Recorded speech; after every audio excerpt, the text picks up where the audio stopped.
Alright, man. We got Mr. Nightmare, man. I'm finna hit y'all with these videos. I want to react to some wrestling videos, bro. I ain't cap. All these wrestling, WWE, TNA, AEW. I watch all of them. I don't give a damn. I'm a big wrestling fan. Like, that's the only sport I would just sit down and watch. Football and basketball, I really don't. I want to even watch them. Another thing. You hating ass motherfuckers that always comment on my shit. This is a black M&M, not a blunt. So why the fuck I inhale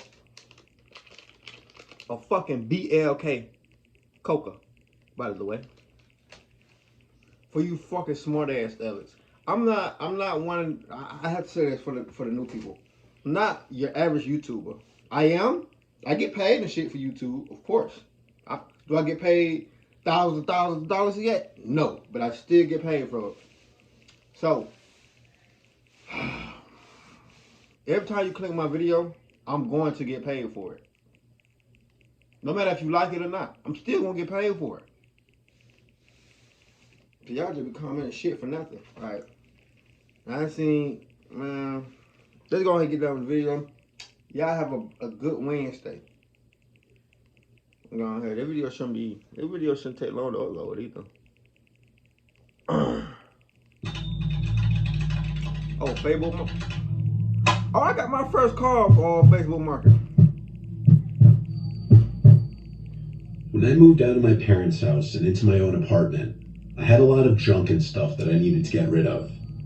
I never liked Craigslist because I always found it sketchy, especially after hearing so many stories about it. So I listed a lot of my things on Facebook Marketplace. Things that wouldn't fit in my apartment and that my dad wanted out of the house. My weight set, some old childhood toys, book sets, and a whole bunch of other things. The weight set was what I listed for the most money. It had a barbell, a plate tree stand, and a bunch of plates. I was selling it for $340, which I thought wasn't a bad deal. Not really, no. Surprisingly, I wasn't getting many bites. I'd have some people here and there message asking if it's still available, and then never message me again about it. Until a few days after posting it, a guy named Joe messaged me showing interest. His profile picture was pretty grainy, but it was a guy with a fishing hat on holding up a fish. His account info was Y'all always pay attention to the fucking profile pictures, or if they ain't got no pictures, I ain't selling you shit. Me personally, that's just me though. I couldn't see how many friends he had or anything. Only that we had 3 mutuals. Niggas like that be All weird. 3 of them were girls from my town. I don't care. The guy's last name was also the last name of a Joe I knew from my town who used to date a girl I was somewhat friendly with. So I right away assumed it was him, especially since I knew that guy liked to fish. After telling him it's still available, he said, "Great, when can I pick it up?" I was pleasantly surprised he didn't try to haggle the price down at all. I said I'm available any night after 7. He said he could come by tonight around 11 p.m. after work. I said that's fine. A little late in my opinion, but if that's what worked for his schedule, it worked for me. I then decided to just be a little friendly and say, "Hey, you used to date Gina, right?" I saw the typing indicator in the chat for a second, but then it went away and he didn't reply. Not for a couple minutes. Then he said yes. I thought it was a little strange, the random pause, but it could have been anything. Maybe he thought it was weird I brought it up. Yeah. So I just said, "I knew I recognized your name, LOL." Yeah. He read the message, but didn't respond for half an hour. Then I got a message back from him saying, "Yeah, LOL. Can you send me your address and I'll let you know when I'm coming?" So I sent him my address. He read it and didn't respond for many hours. By the time I got home from work, it was around 6. I went to the gym and got back around 7:30, the whole time waiting for some kind of acknowledgement from Joe. And then he finally messaged back asking for my number. I gave it to him, and seconds later, I got a text from a number with our area code. I have an iPhone, and when I texted him back, it was green. I sometimes will find that to be a red flag and possibly scams, because most people I know have iPhones. But I wasn't thinking that way with this, because I knew this guy already. He said he'd be over in a few hours, and so I continued about my business. It was now around 11 o'clock, and I was waiting patiently for his text or call. I sent a follow-up saying, "Let me know when you're coming." It was around 11:30 that he texted me, "I'm here, come out." I looked out the front window of my apartment, and I saw a dark-colored car out front in the street. Goddamn Looking Beagle. for an unforgettable live streaming experience? Welcome to Bigo. I tried calling him so I could tell him that I need help. Y'all know y'all finna get hit with an ad too, right? He rejected my call, and then he texted again, "Yo, come out." I texted back, "I see you. You can come in. I just need help with the weights. There's a lot of them." He texted back, "Nah, gotta see if you're straight first." I had to process what the hell. Fuck you mean you gotta see if I'm straight first? Fuck you mean by that, brother? That even meant for a second. All I knew was this did not seem like the way this white as hell fishing dude would be texting. I tried calling one more time, and he denied the call again. That's what my nigga Now I was suspicious. I see decided to text that girl Gina, along with the mutual friends I had with Joe on Facebook. The first one to text back was this girl Angela, who said, "OMG, that's a catfish. Someone's pretending to be him." When I asked why she added it, she said it must have been a different name when it added her. I looked out the window again, and the car was still there. Someone was about to do something bad to me. I wasn't sure what, or who, or why. Man, I had no way to contact the real nigga would have got hit with one of these bitches. Social media profiles, not public at least. Nigga would have got hit with one of these. I kept the door shut and locked and didn't respond any further. I turned off the light in the living room and kinked the blind just a bit. And I swear on my life, there was a guy hiding behind one of the bushes in front of the house. I watched until the car outside honked its horn. And then I saw the guy in the bushes run to the car, and then the car sped off. Witnessing that, I didn't feel relief. I felt gut-wrenching fear, not only of what I just narrowly avoided, but the fact that those people now had my address. The Facebook profile was deleted the next day, after a bunch of people reported it, though I think the people who made the account deleted it or deactivated it themselves. Joe himself confirmed he had nothing to do with any of that. Not gonna lie, sometimes, like I'm a crash dummy sometimes. Like, it might not look like it on here, but I'm really crazy in real life. Like, if you come to my house where I lay my head at, I'm gonna crash out. That's the only way I crash out. If you come to my house on some shit like that, I'm gonna crash out. Now, I ain't gonna shoot at you, but I am gonna shoot in the air about 1 or 2 times so you can get the fuck on. That'll tell the motherfucker, oh, I ain't coming by this motherfucker. He got a gun. Yeah. I got bukus of them too. And that someone must have been using his pictures and name to try and scam people in the area. And I got young niggas with him too. I'm not so sure it was someone trying to scam random people. Ready to blame because days later, I got this threatening text. Shout out to blame something. Watch your back. You know where you live. Keep trying to talk to my girl. See what happens now. We'll fuck you up right outside your crib. Sleep with one eye open, pussy. We watching. I brought this to the police, but it was such a low priority report to them that I doubt they ever even looked into it. I have happens, man. We'll fuck you up. Hey, yo, bitch, watch your back. We know where you live. Keep trying to talk to my girl, see what happens, man. We'll fuck you up outside your club. Sleep your eyes open, pussy. About a bitch? Man, look here. Nigga, nah, this, you got some motherfucker like, you got some guys like this too, though, that really be, he is a nigga. You got some guys like that, I can tell how you text here, nigga. You got some guys that ready to be crashed out about some pussy, some punani. Go get all this pussy in the world. Go get some more pussy. It's good pussy somewhere else. Good head somewhere else. Go get it from somewhere else. What the fuck you? Right outside your crib. Sleep with one eye open, pussy. We watching. I brought this to the police, but it was such a low priority report to them that I doubt they ever even looked into it. I have no reason to lie when I say I haven't tried talking to anyone's girl in the slightest. At the time of this incident, I had seen the girl pretty much exclusively. I think it's connected. I don't know who it is. I don't know what they were going to do to me if I opened the door. But unfortunately, I've had to live in slight fear in my new apartment ever since moving here. Fuck that. Fortunately, I haven't gotten any more threatening or random texts. But I still pretty much always check outside my windows first before leaving the apartment at night. I would have hit his ass with an ad 4. Put 4 bullets dead in his ass. If $6,400 didn't hit your account last night from the IRS, you're getting scammed. Let me tell. Alright, take. I would have reversed that shit and put 4 bullets in his ass.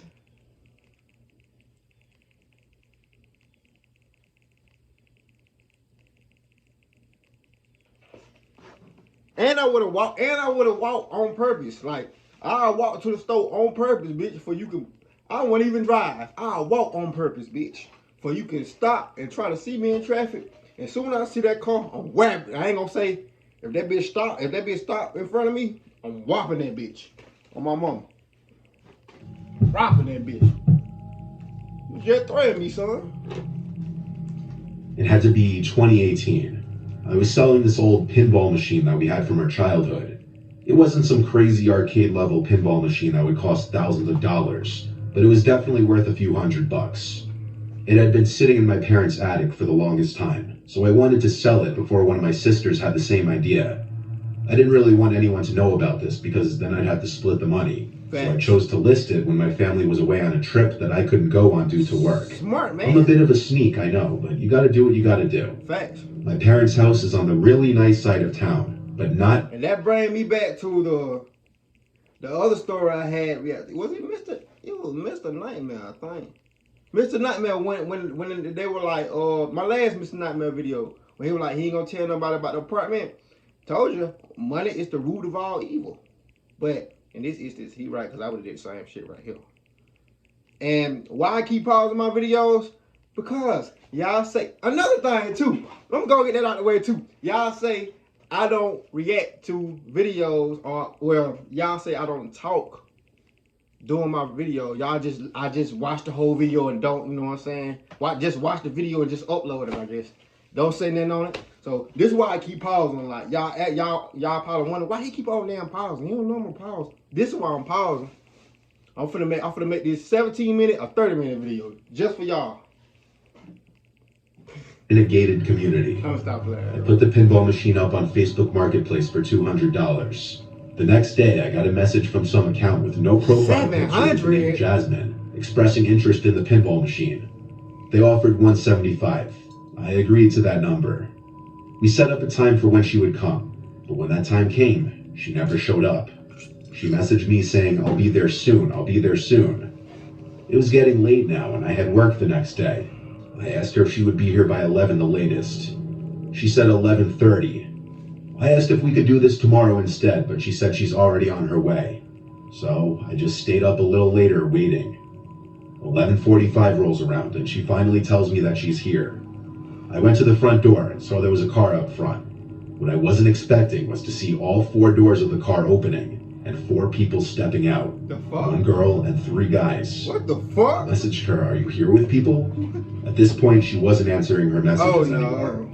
I watched as the 4 people approached my door. I kept the storm door locked. These 3 guys looked kind of big, and all 4 of these people looked like trouble. As they got close enough, I said, are you Jasmine? She said through the door, yeah. I said I can't let all of you guys in my house. My parents are asleep.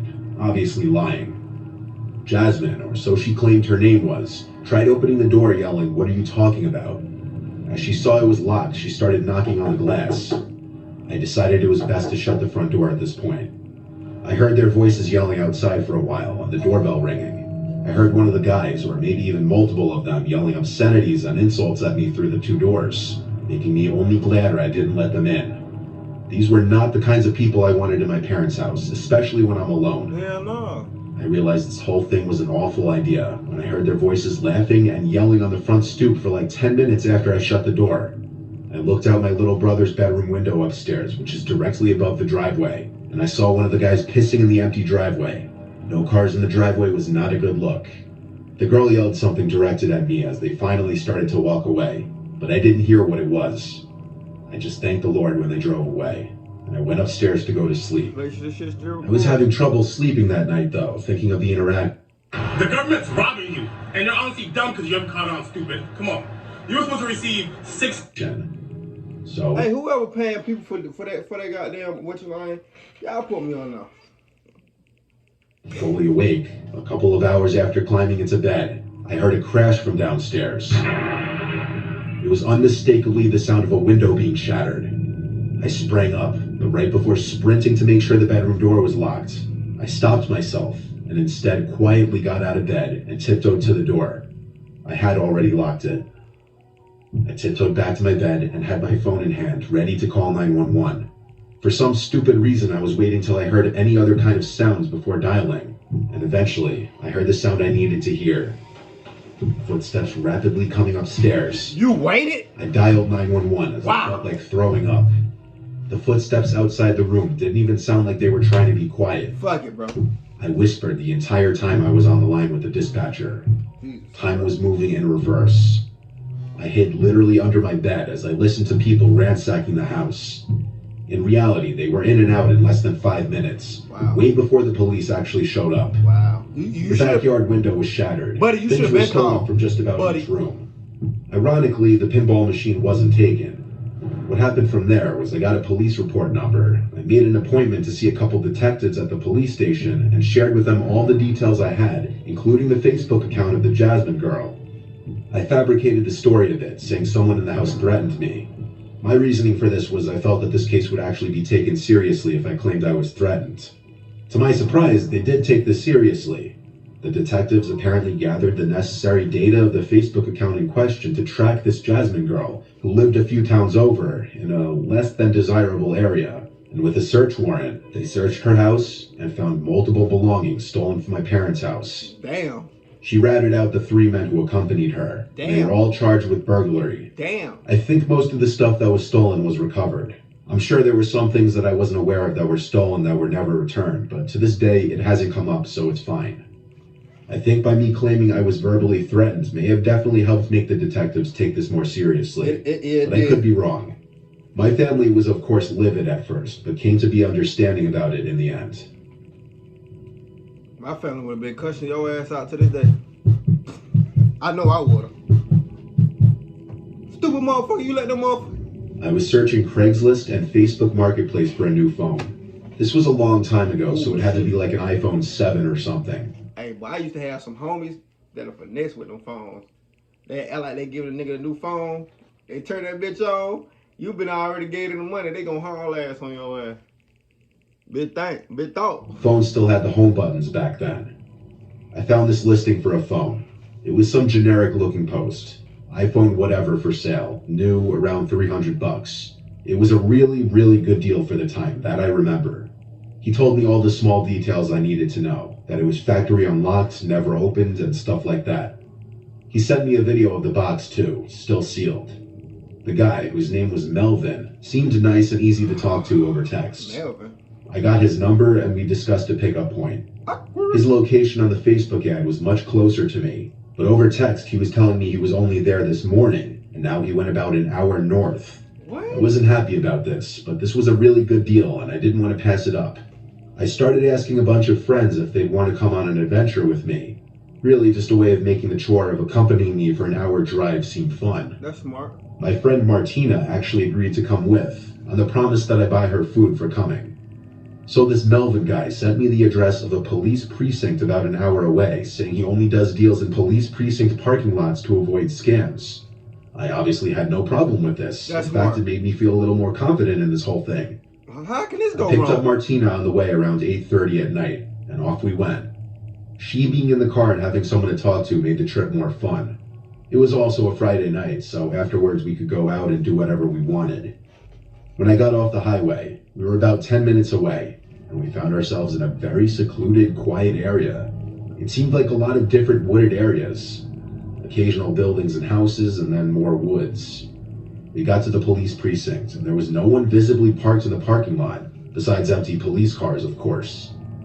We drove around the whole building a couple times and didn't see this Melvin guy, who said he was in a black Altima. Can't ride So I around too long decided to now. call him. He picked up and said he's having issues with his car on the side of the road, and asked if I could come to him. I What? sent his location and I checked it. He was on the side of some random road with nothing on either side. And by nothing, I mean woods. That's the kind of area we were in. That's what? He asked me to come help him jump his car. He had jumper cables. I said, yeah, I guess I could do that. I mean, we drove the hour to get there. I didn't want to just drive another hour for nothing. Martina was shaking her head the whole time I was on the phone. The guy said, see you soon, and hung up. Martina then basically screamed, no way, this is sketchy, we're going home. Oh, God. I told her we'll just drive past the location he sent and see what's up. I did agree with her though. This seemed incredible. A female intuition. Female intuition, boy.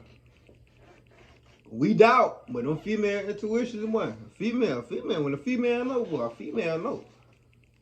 We don't, and us man, being man, we just gonna go and gonna have to find out for our motherfucking self. Sketchy. I just was very upset if we drove 2 hours for nothing. 2 hours for a phone? We did drive to the location. Fuck when that. we got to it, we saw the reflection of a car's front lights coming up on the pitch black road we found ourselves on. I drove 2 hours for some cats. As we got closer, I slowed down. It was in fact a black car, but we couldn't see anyone inside or outside of it. Mind you, it was very dark, but I feel like we would have seen someone's head on the inside or something. Martina said to just keep driving.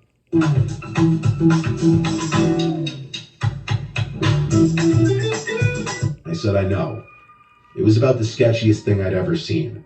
A pitch black road between two patches of woods. No streetlights, no other cars in sight. A pretty convenient place to break down and have someone who's coming with a wad of cash to buy something from you come and meet. Oh, no shit. I drove right past it. Immediately, Melvin starts calling me over and over. I ignored every single call. Then he texted me saying, I saw you just passed me. Why didn't you stop? Turn around. Ignored. Martina is a very positive person, so she laughed about this whole situation and then said, okay, you owe me food. So I looked up the nearest diner and we stopped there for some food. It was a quiet, small diner. We were just about the only people in there, even on a Friday night. The waitress just took our coffee order when a lone guy with his hood up steps into the diner and sits in one of the bar stools. He was wearing a navy blue, dirty-looking hoodie. He glanced over to Martina and I, then looked straight ahead, talking to the lady working behind the counter, apparently ordering a coffee. The man kept glancing at our table like every minute, so I whispered to Martina, don't look now, but that guy at the counter might be the Melvin guy. The waitress came with our coffees. I asked if we were ready to order. I said a few minutes, please. When the lady behind the counter handed that man his coffee, he said loud and clear, thank you, darling. It was that guy from the phone's voice, Melvin or whatever his real name was. I told Martina that's him. We need to pay the check and leave. I waved the server over and whispered to her if we could just get the check. She asked if something's wrong, and I noticed the guy look over as I said this. I said yes, we just needed some coffee for the road. So she got the check, I paid, we downed our coffees, and left the building. We got in my car, and Martina said, oh my God, he's getting up. I looked into the diner and saw that guy leaving towards the door. As quickly as possible, I drove us out of that parking lot and sped down the road. And yes, we noticed a black car in the parking lot that could have been the one that we saw on the side of the road. I was driving too fast for him to have caught up. We got back on the highway, and I was flying for a while, until I got a low tire pressure light come on. Wow! I knew instantly he slashed my tire. The PSI was going down fast, so to avoid damage, I pulled to the side of the highway and parked it. Oh my God! I went out to confirm that my tire was slashed. I had to replace the tire with the spare, which took about 15 minutes. The whole thing was a disaster, and if you're wondering, yes, I still got Martina dinner that night. Now Martina and I look at it as a crazy story that we can look back on and tell people. Yeah. That about, you know what I'm saying? That about having female friends. I got a lot of female friends. A lot of male friends, of course. Made history. Anyway, again, say give me a thumbs up, subscribe, see how motherfuckers on this video, man. Happy Wednesday, let's ride. Don't drop you low, the bitch gon' let it blow. From your head down to your toe, don't wipe your nose. The way little buddy got dead, you'll think he had a cold. Gon' zip him up, cause I can get you touched, no matter what city you in. From the east to the west, we walk 'em and gun 'em down. Big low, big P for real. I be in the trench late night, thinking with some killers that bang for Pete for real. Say free Lil Boozy, my dog, he doing